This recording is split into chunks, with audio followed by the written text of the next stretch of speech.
The following show provides general information only. Content presented on any show by any host or guest should not be substituted for a doctor's advice. Always consult your physician before beginning any new diet, exercise, or treatment program.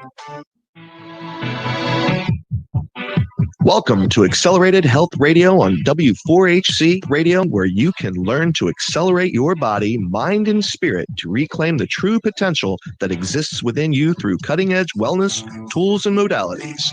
Here's your host, Sarah Banta. Welcome to Accelerated Health Radio. I'm your host, Sarah Banta. I'm a health coach, natural supplement expert, and a busy mom of 3 teenagers. I believe that your body does want to and is capable of rebuilding and healing itself regardless of what chronic diseases you may have. I'm here for you to answer your questions and bring you innovative and cutting-edge technologies and health solutions to empower you and your ability to reach your optimal state of health.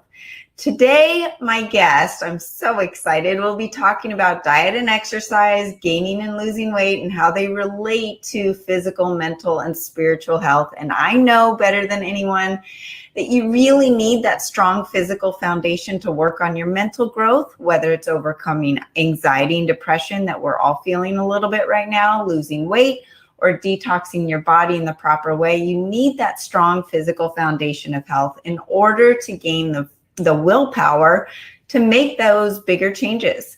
And if you're new to following me, I specialize in helping you get there. You can find my health articles and protocols at acceleratedhealthproducts.com.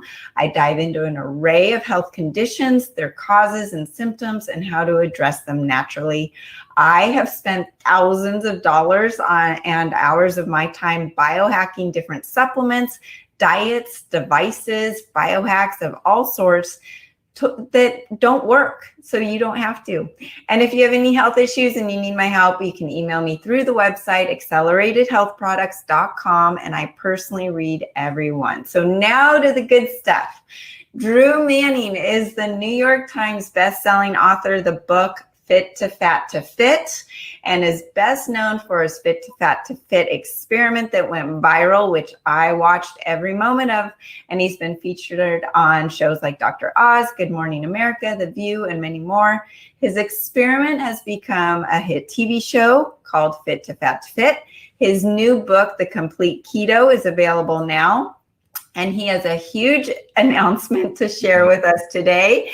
If you missed our first interview, you can find it under episode 22. Definitely go back and listen to that. And we talk about his first experiment with all of this on Accelerated Health Radio. And you can find it on all the podcast platforms and my YouTube channel. And make sure you stay till the end, because Drew and I also have an exciting announcement to share with you as well. Welcome, Drew. How are you this morning? Sarah, thank you so much for having me back on. I really appreciate it, and I'm really excited for this. Well, first, for those very few people who don't know who you are, why don't you just give a quick rundown of your first experiment and your story? Yeah, so back in 2011, I had this idea to purposely gain weight. And I know it sounds crazy, but I grew up my entire life in shape. I played football and wrestling from a very young age, and then never once was overweight. And then I became a personal trainer. And then here I was, a personal trainer, someone who had never been overweight a day in their life, trying to help people who had been overweight the majority of their life. And there was an obvious disconnect. I couldn't understand why it was so hard for them just to do what I told them to do and follow the meal plans and do the workouts. I'm like, you guys, it's so easy for me. Why isn't it easy for you? You just do it, right? And there was things I needed to learn. So to make a long story short, I decided to do a Fit2Fat2Fit experiment where for 6 months, I stopped exercising. I ate a standard American diet, so a lot of highly processed foods. And I put on 75 pounds in 6 months, and I documented this whole thing on my website. And I wrote a book about it, like you mentioned. Fortunately, I lost the weight, but I gained a whole new perspective, and my perception of what success looks like in the health and fitness industry has totally shifted and changed over the years because of going through that experience and being humbled and being more empathetic. And so that's kind of my first journey. That was back in 2011 where I did that and learned so many valuable lessons. Well, I know for me and my business, the empathy part is, and to really relate to your clients is so big, because I had to go through major issues with myself. I was on the verge of Crohn's disease, had hormonal issues, adult acne and wrinkles at the same time. But I also had to cure my son of leukemia. And then my other daughter had allergies and asthma and other issues. And my other daughter had issues with learning abilities and ADHD symptoms. And when I connect with people on the fact that, you know, I've been through it, I've struggled, and I can get you there, they listen. Whereas I'm not just a mouthpiece, just like everybody else, telling them that this is how you do it and it's super easy and you just follow steps 1 through 10. That's not the way it works. So your journey is, I had the chills, because it truly is a whole different approach, and people really appreciate that and they connect with it. And that's why it went viral. And that's why, you know, people really listen to you now. So anyways, I want to touch, before we announce what you're going to do, what were the big side effects that you felt during the first time that you didn't realize you would? Obviously, you had body image issues because you've put on all this weight and you are used to being a super fit person. And we, as much as we don't want to be vain about the way we look, you are. There's this part of your body image that is part of your identity. So talk about a little bit of the mental struggle and journey that you went through. Yeah, I would say the identity crisis was huge for me. I remember wanting to go up to complete strangers and tell them, hey, I'm not really overweight. This is just an experiment. Go to my website. It'll explain everything. It'll show you what I normally look like, because I was so obsessed with my body image as my self-image. And it really took me being humbled and going through that first experience back in 2011 to understand that I am not my body, that I am more than my body.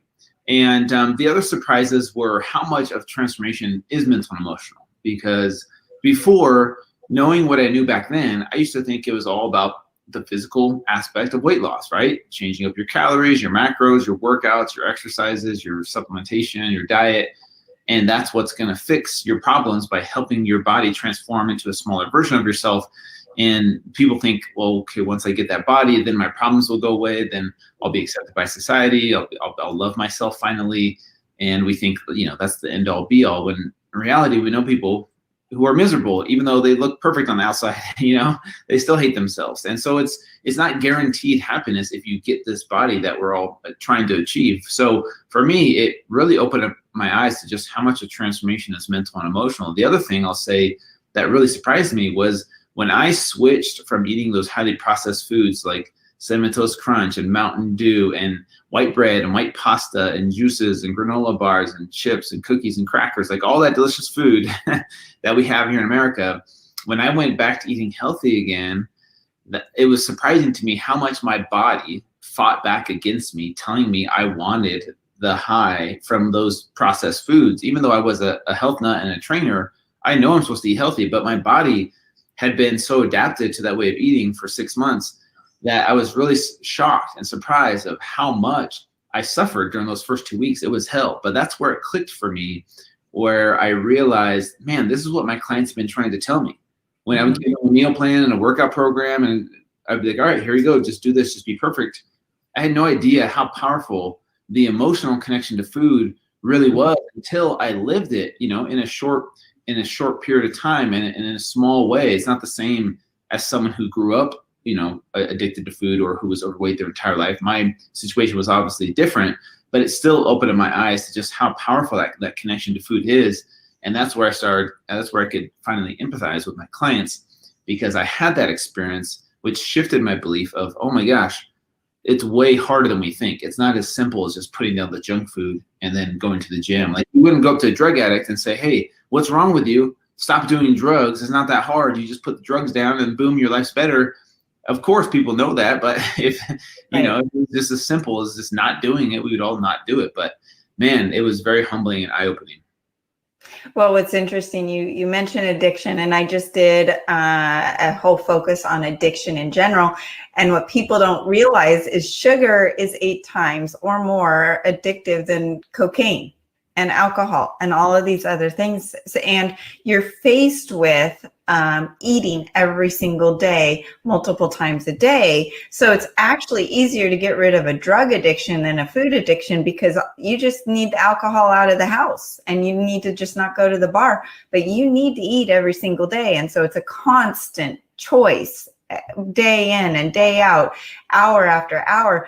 But I wanted to ask, as you were gaining the weight, and yes, the first week was super fun. You get the Captain Crunch out and all the sugar and all the foods that you think you want to eat, right?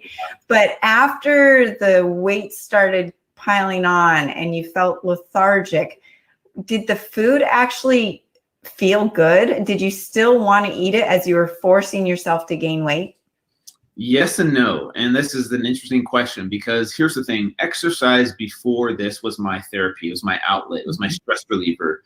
And now I couldn't exercise for 6 months back when I did this. And now I didn't have that outlet. So I had to replace that outlet. And that outlet became food. And that food that you mentioned, Cinnamon Toast Crunch and all the processed food, I'll be honest with you, it does taste really good. It makes you feel good for a minute or two. And then it makes you feel awful. And then it creates this vicious cycle of, okay, I feel awful. I need more of that food to make me feel good temporarily because I can't exercise. I don't have any other outlet. And so it creates this vicious cycle of continually wanting and desiring that food over and over again. So I see why some people get stuck is because that food becomes their crutch. So it kind of becomes like it helps them temporarily, but then it causes them to crave it more and more in the long run. And so, yeah, it wasn't like I was dreading each meal. It was like, oh man, I can't wait to taste this food. It tastes good, but I know it's going to feel awful later, but it fixes it temporarily. Right. Okay. So why don't we announce your big, exciting news now, as we've gotten a little background and I know people are super excited. I can't wait. Go ahead. Okay. So you ready for this? So I did that back in 2011. And things were different back then. My body was different. My metabolism was different. My hormones were different. And I turned 40 at the end of this year. And so I've decided to do this journey again, as crazy as it sounds, but as a 40-year-old. And the 2 main reasons I'm doing it, one is my message this time around is so clear, and I want so badly to get this message across. And that is a message of empathy. Empathy for those that struggle with transformation, for those that struggle with body image issues. And I feel like the fitness industry lacks empathy for those that struggle. And those who have larger bodies and struggle with those things that I mentioned, I feel like they're labeled as lazy or less than by society. And I think it's time we change that rhetoric. It's time we change and bring empathy first to the fitness industry, because the way we've been doing it, in my opinion, is wrong and detrimental to so many people out there. And so my message is one of empathy. And that's kind of what Fit2Fat2Fit, which is my new journey, that's what it's all about. The second reason I'm doing this is obviously I'm turning 40 again, and things are different this time around. And I'm going to be putting my own body and age to the test this time around, but as a 40-year-old. And I think there's a lot of 30, 40, 50 plus year olds out there that maybe their age has affected them, and it has made it more difficult to play with their kids or their grandkids, and they can't recover as fast, and they're a lot more sore, and it makes it harder to exercise. And so I'm going to be doing this journey and inviting everyone out there listening to join me on the journey back to fit, starting January of 2021. So January 4th, 2021, you, me, all of us listening, will do this journey together. I'll hold your hand every step of the way. We'll do it as a team, as a community, and there's power in numbers. And that's kind of what the Fit2Fat2Fit journey is about in a nutshell. I'm really excited for you because I'm 44 and I have my friends that are, 6 years older than me that said, oh, Sarah, just wait until you're 40. Just wait. And I go, no, I've got it all handled. I know what works for me. I know what works for me. But what's interesting in the last 6 months, and I don't know if it's quarantine and the stress that we're all under, or if it's my age and I just delayed it by 4 years. But it is different And maybe it's more for women than men. So it'll be really interesting to see how it affects you. And if it's harder to get the weight off, if it's, I know mentally, you're in a much better place than you were before. And you know exactly, not exactly, but you know more of what to expect mentally and spiritually. But it's going to be really interesting how your body responds. But like I said in the very beginning, I truly believe that every chronic disease is reversible, unless it's your teeth. Unless you have screwed up your dental health, that's the only thing that you can't reverse, right? But everything else, every other chronic disease, I have seen reversed, and I've seen it reversed in all ages. So I'm really excited. But what are you expecting? What do you think is going to be different this time?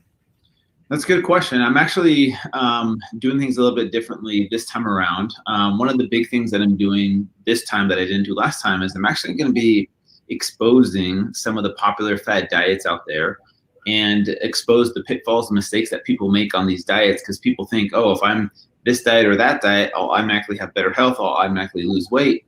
And what I'm going to do on the weight gain journey is I'm going to be doing paleo, keto, vegan, and vegetarian for a short period of time. And I'm going to be doing my blood work before and after and show the unhealthy way, the wrong way to do these popular fad diets. Because a lot of people think that just because I'm a vegan or just because I'm doing keto, I'm going to lose the weight. And I'm going to show people how not to do it on the journey of gaining weight. And then come February, when I'm on the journey back to fit, I'm going to show people how to do it the right way. So it's going to be very educational. I have multiple doctors working with me during this journey, doing all different types of blood work, all different types of lab work to show people what's happening on the inside of my body as I make these dietary changes. And so at this time around, it's going to be a lot more educational. It's going to be a lot more inspirational. I have the ability this time to have a film crew to document as much as possible, whereas last time I really didn't have that opportunity. Now, as far as will I be able to lose the weight? A lot of that is unknown because I am older, and I do think it will be more difficult. But my hope, just like the first time around when I did it, I had no idea if I was going to be able to lose the weight, and luckily I did. So I can't control that. All I can control is the process, me putting in the work, doing what I know I'm supposed to do. There's going to be a physical component, diet, exercise, but we're going to focus on sleep and stress management, and more of a mental, emotional, spiritual approach as well. So it's more of a complete transformation. It's not just about weight loss. It's not just about getting a skinny body and getting back to fit.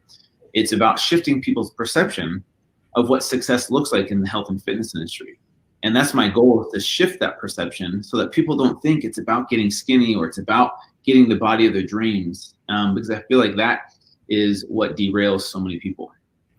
Well, I love Dr. Eric Berg, who I follow, and I love what he says. He says you want to get healthy first to lose weight versus lose weight to get healthy. And the stress and mental health is I know so many people, and even with me, and I joke with my kids, if you think about eating a piece of cake, your blood sugar actually increases, right? Mm-hmm. And my kids will say, well, then I might as well eat the cake. But the thought, it's true. So your mental health has so much impact on your physical health. And if you have some trauma or abandonment issues or stress from work, and the cortisol is up, and that increases your blood sugar, and then you can't lose weight.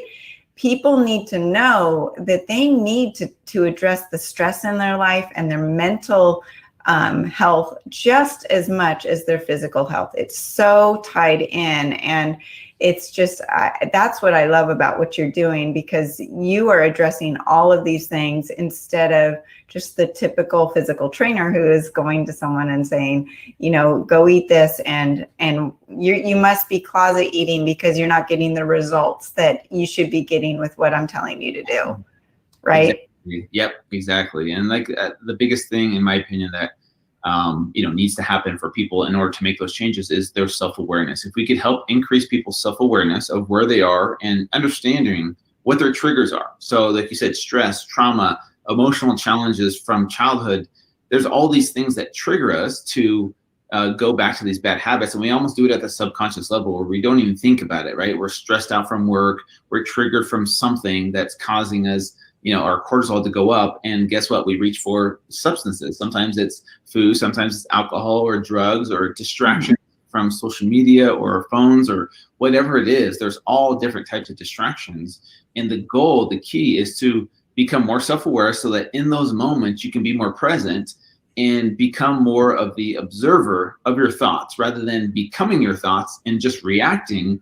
When you're the observer, then you can thoughtfully respond in those situations where normally you would just react, grab some food, and then you eat the food and you're like, man, what did I just do? Why did I do that? And you beat yourself up, you feel the guilt and the shame of doing what you just did.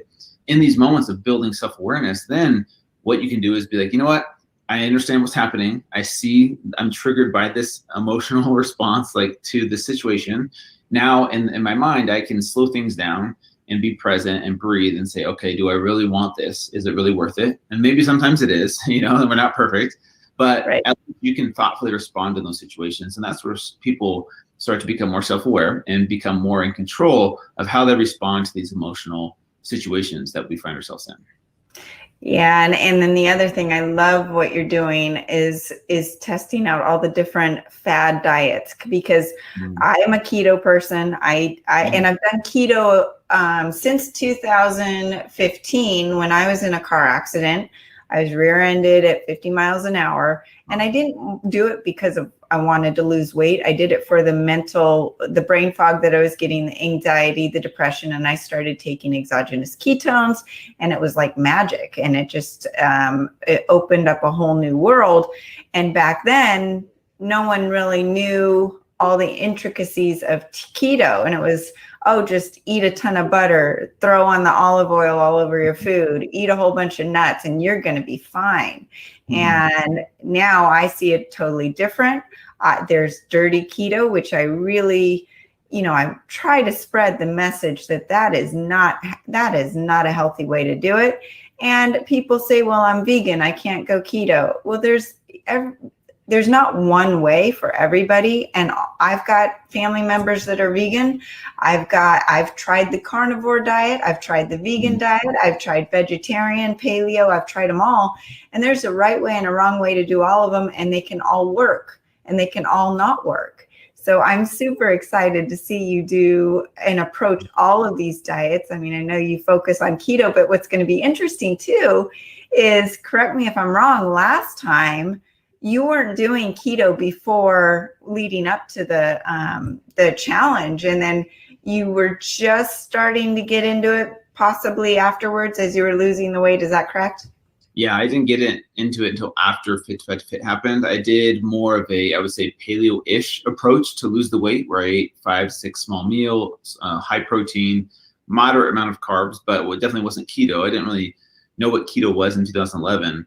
And then since then, definitely a huge proponent of keto, and that's what led me to write my second book, Complete Keto. Yes, I'm a huge fan of the keto diet, but just like these other diets that you mentioned, I feel like they're all tools that we have available in our tool belt to help us achieve better health. Some people get so fixated on a way of eating because maybe it saved their life, maybe it felt great to them, and it changed their perception and made them feel good. But what worked for you 10 years ago might not work for you today. Right? Or what worked for you 6 months ago might not work for you 6 months from now. So it's always good to be open to new tools that might work better for you in this moment. And that I wanted to give people those tools and show them that there's not just one way of eating that's right for all humans, right? We have to explore and experiment to figure out what's best for us. And that's why I'm okay with all these other diets. But like you said, there's a right way and wrong way to do them. So do your research, learn how not to do them, and then learn how best to do them for optimal health, no matter which path you choose. Yeah, and one thing I wanted to touch on today and I don't think that you've talked much about this, but I'm a mom of 3, and 2 of those are girls. My son he's an athlete. He's probably about 6% body fat. He's built like you. He's never going to have a weight issue, right? He eats keto for his health because, like I mentioned, he recovered from leukemia, and he perform. Yeah. But my girls are 14 and 16, and I know you have 2 young girls. How are you approaching body image and food and diet with your girls? Because it's such a touchy subject of don't eat this, don't eat that, but we don't want to focus on the body image. We want to focus on what's going on in their body and their mind and that relationship to food. And I'd love to hear your thoughts on that. Yeah, thank you for letting me talk about this. So I have 2 amazing women in my life that are part of this journey. One is my ex-wife, who's their mom, who is on board with our same philosophy of not making it about weight or not making it about our bodies. And same thing with my girlfriend. They're both friends. We all get along. We actually did a sit down and we recorded it for this journey because we're kind of creating a documentary style version of this whole journey that I'm doing.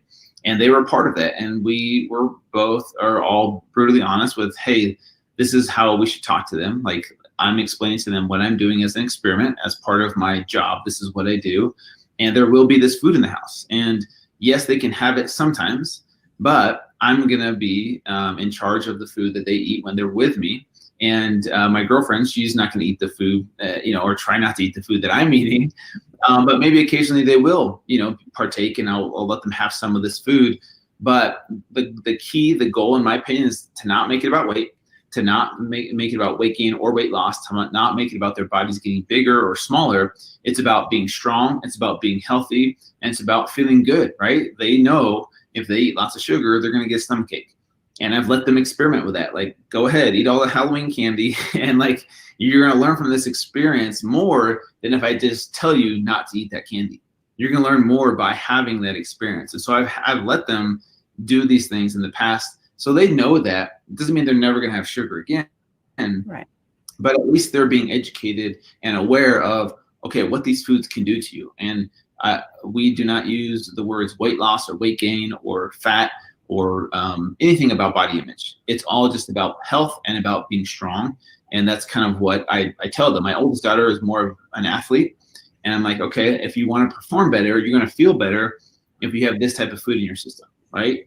And if you have, the junk food in your system, you're probably not going to feel as good when you're exercising. And so, that's kind of what we have decided to talk to them about. I feel like if I restrict it from them completely and never let them have any of it, it makes them want to desire it more, in my opinion. So we'll see. We're going to find what that balance is, whether it's once a week or, every few days they can have some of what I'm having.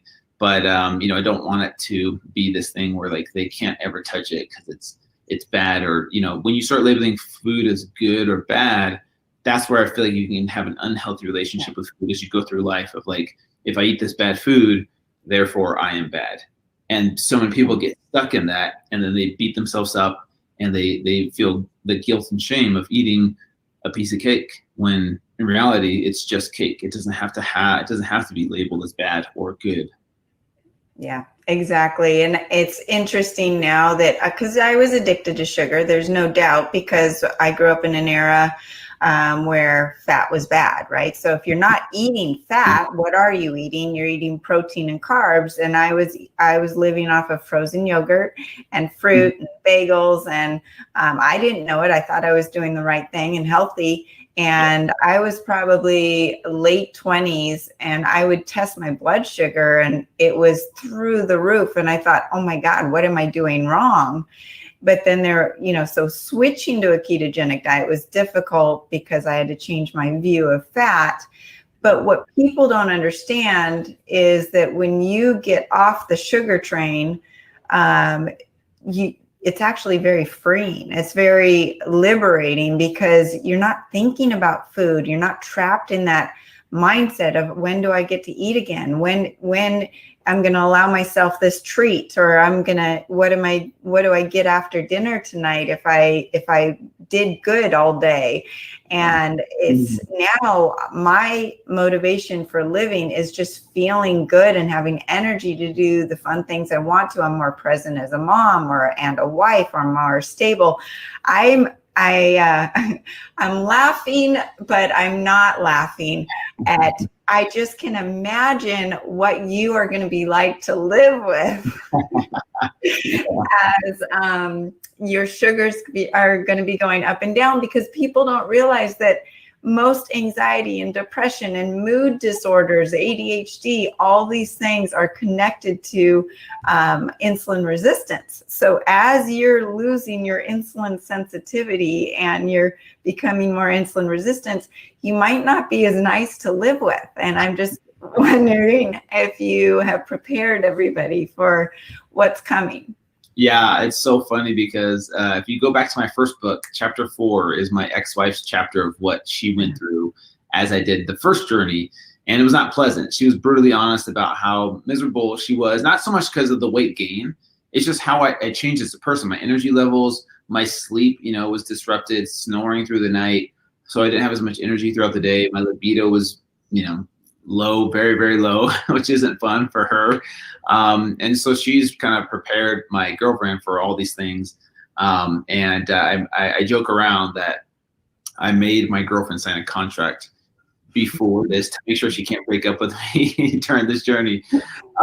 But no, in reality, she's excited for it. She did say, hey, there's a few things that there's no compromise on. You have to do the dishes still. You have to help clean the house.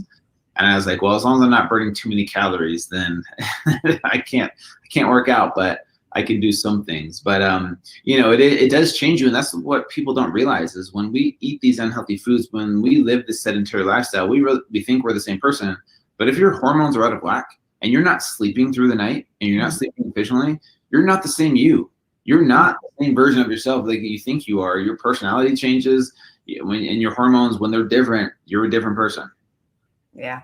And I did a big article on testosterone, and the number one thing, here I am all into devices and technologies that you can tune up your body with, and with frequencies. I'm into supplements and all of that.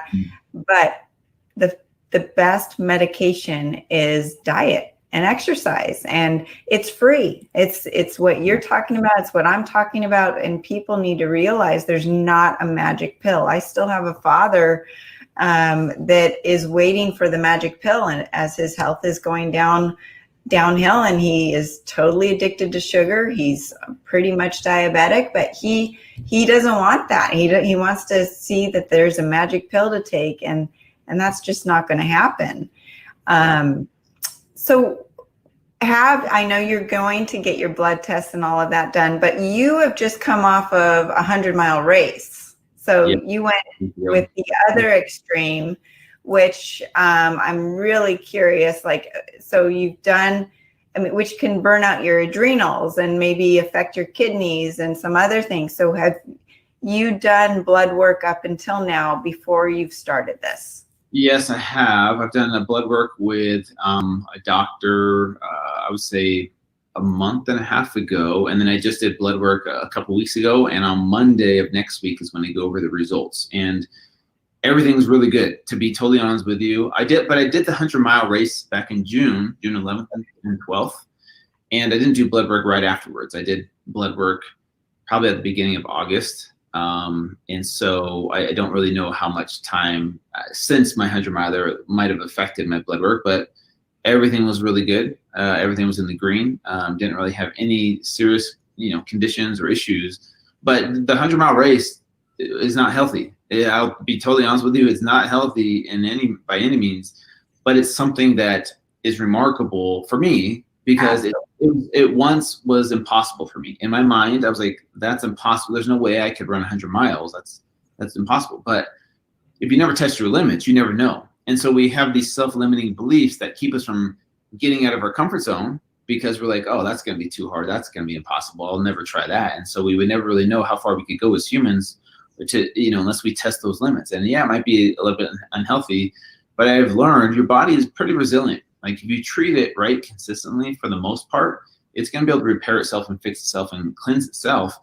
Even though I'm doing these crazy experiments like 100 miles and, I did Fit2Fat2Fit for 6 months back in the day. And, fortunately my health is there's no long lasting repercussions that I know of. And that's why I want to really bring that awareness to this new journey of, of showing it from a health perspective and not so much just from a weight perspective. Mm-hmm. What's interesting is I've grown up working out all my life. I was an athlete in high school, and that just is how I grew up. But there are those days where I thought, God, is this really worth it? Do I need to keep going? And what I'm so excited about watching you is for you to show us how quickly it can go in the wrong direction. And that it is a cumulative result, especially as we age and the hormones, especially with women. I'm really curious for you to do it as a male, because I know as a female, you can't get away with the things that I got away with in my 20s and 30s, just because of the hormonal changes we're into. But my husband always laughs, and I shouldn't say laughs. He gets frustrated because he's never had a weight issue, but he works at it, and people think, oh, he's just lucky. Well, it's not luck. It's just that you're continuing, that's part of your lifestyle, and that it is a lifestyle. It's not a diet, and you just have to keep going and going and making it something you enjoy, and finding the exercise and the foods that you enjoy to make it work. But it's going to be interesting when you start back again, which we have to have you on in January, to see where your motivation is. I mean, you're going to be frustrated in December saying, I can't wait to work out again. But January 4th, you go for your first workout. How's January 5th going to feel? Right? And I'd love to hear, even from last time, what was that like when you first got back on the wagon, and was it like, okay, I can't do this? Where was your mentality? Yeah, here's what's so interesting, Sarah, about that is I remember very clearly my last journey in 2011. I was, of course, the personal trainer in me was super excited to get my body back. And I was like, yes, I'm going to get my body back in 1 week, thinking like I could do it.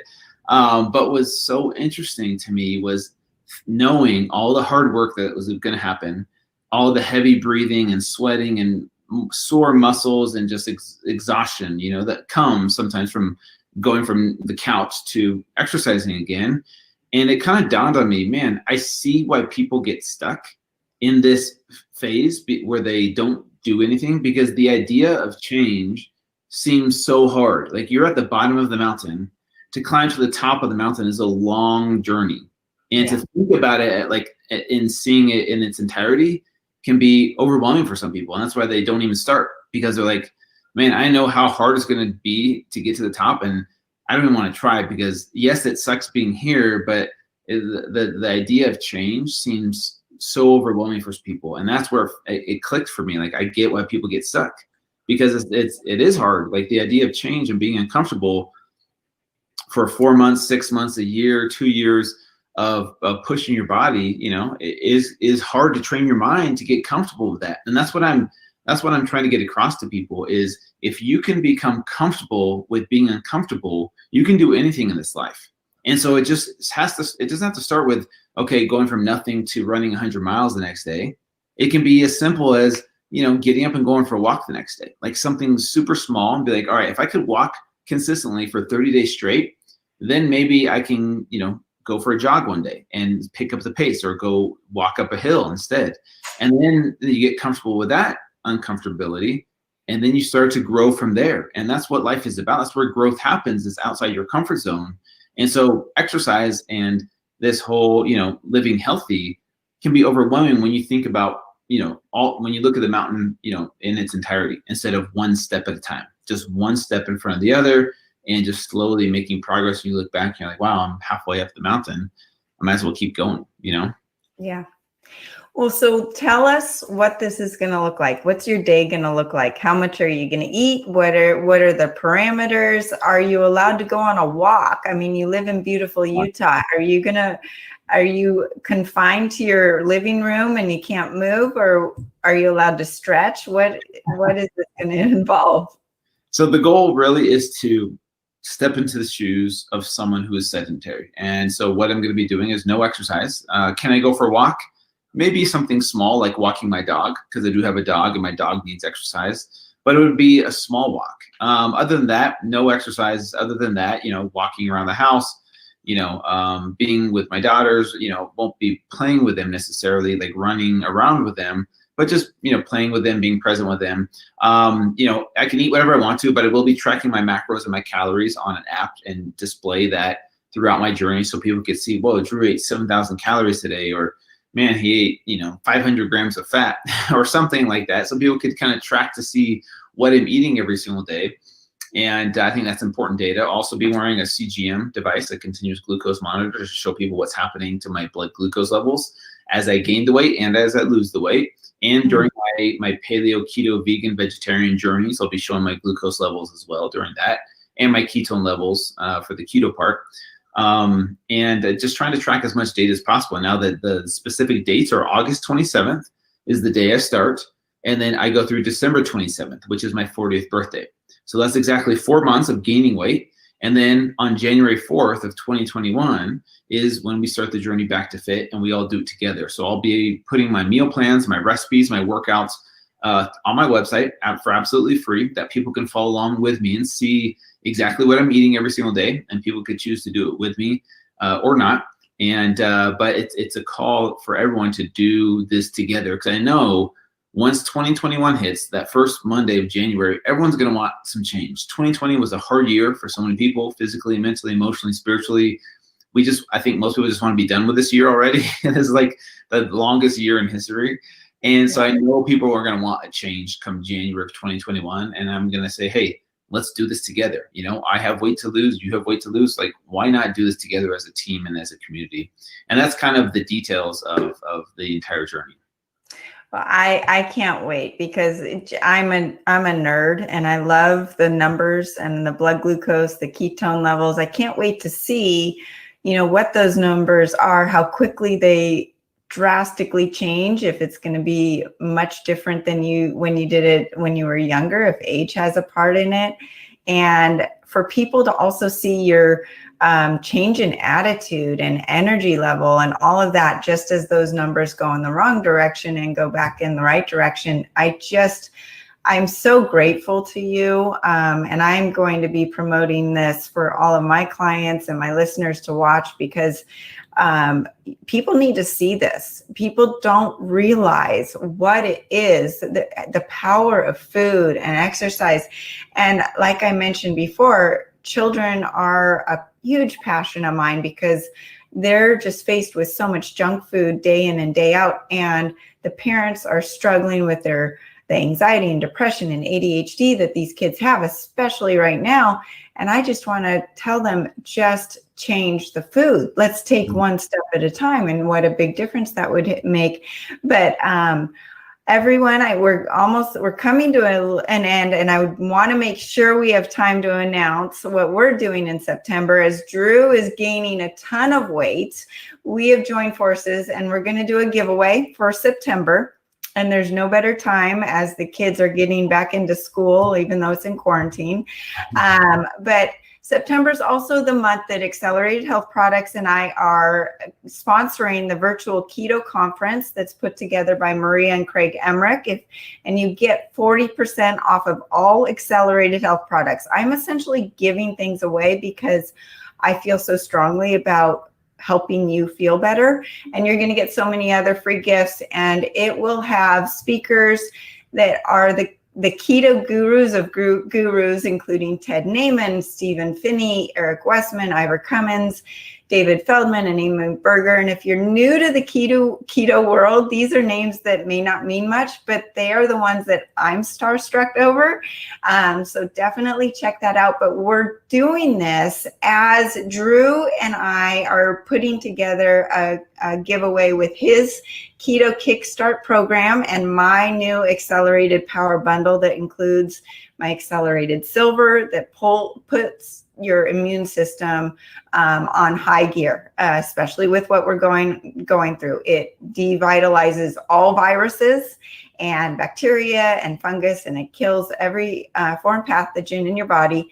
the accelerated keto and the accelerated ancient salt. Salt is super important for the diet. It's not what we've been taught, just like the low-fat diet was not the correct way to be eating. But this is a value of almost $800, so definitely check it out. So Drew, can you tell us about the Keto Kickstart program?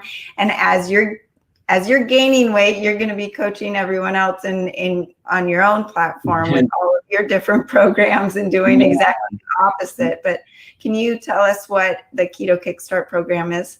Yeah, so it's a very easy to download 60-day program to get started on the ketogenic diet. It's a very quick, easy guide to just learn how to do the diet, what to eat in a typical day. There's meal plans, detailed meal plans. There's easy to make delicious recipes that literally anyone can make.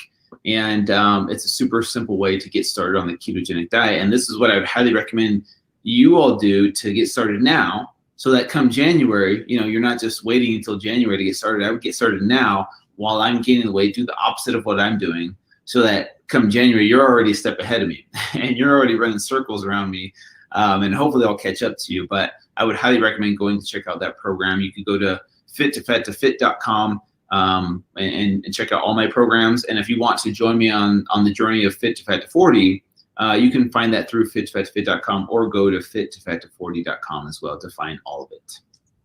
Awesome. And you have some other more in-depth programs as well. Do you want to speak to those as well?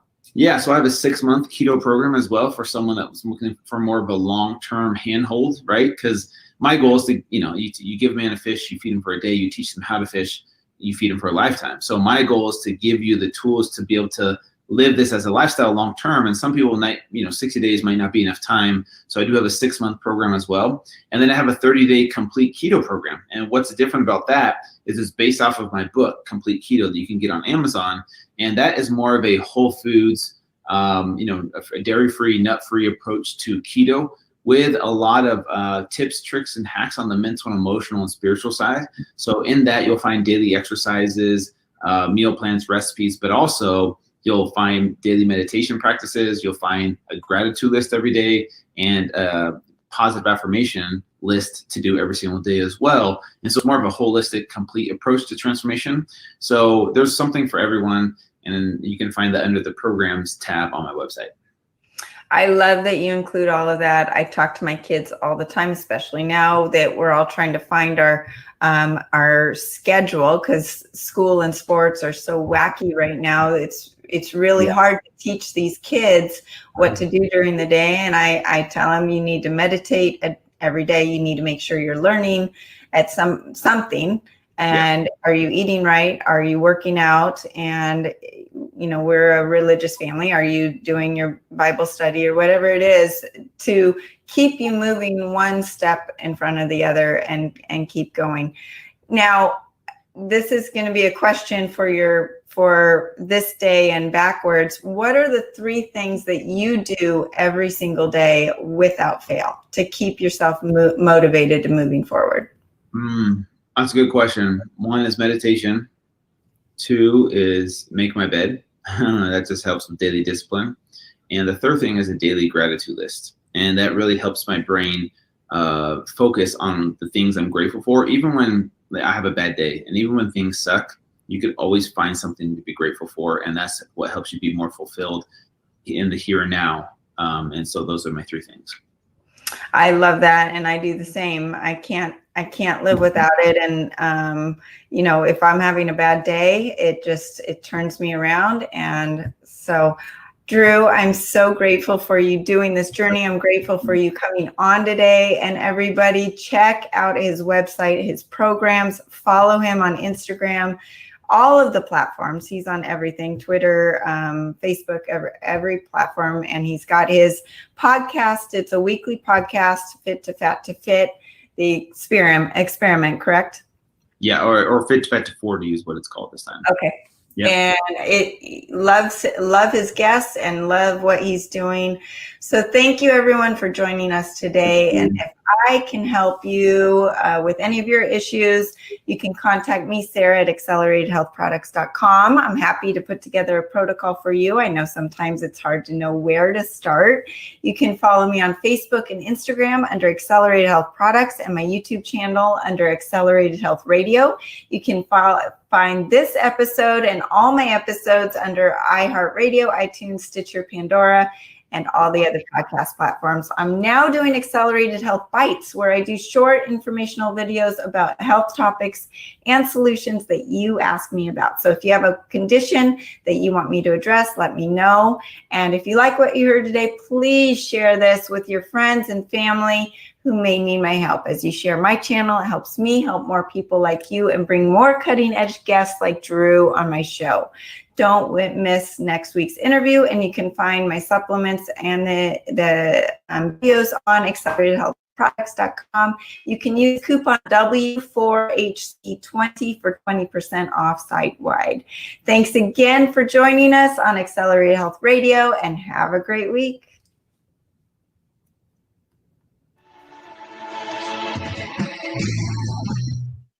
Are you wanting to optimize your physical, mental, and emotional health? Visit www.acceleratedhealthproducts.com.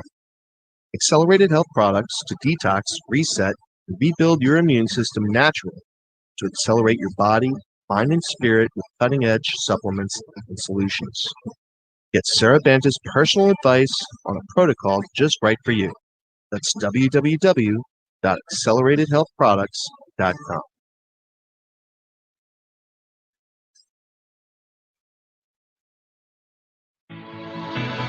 Thank you for joining us today on W4HC Radio for Accelerated Health Radio with Sarah Banta. Make sure to tune in every week at 11 a.m. Eastern Standard Time to uncover your highest potential through natural and innovative wellness modalities.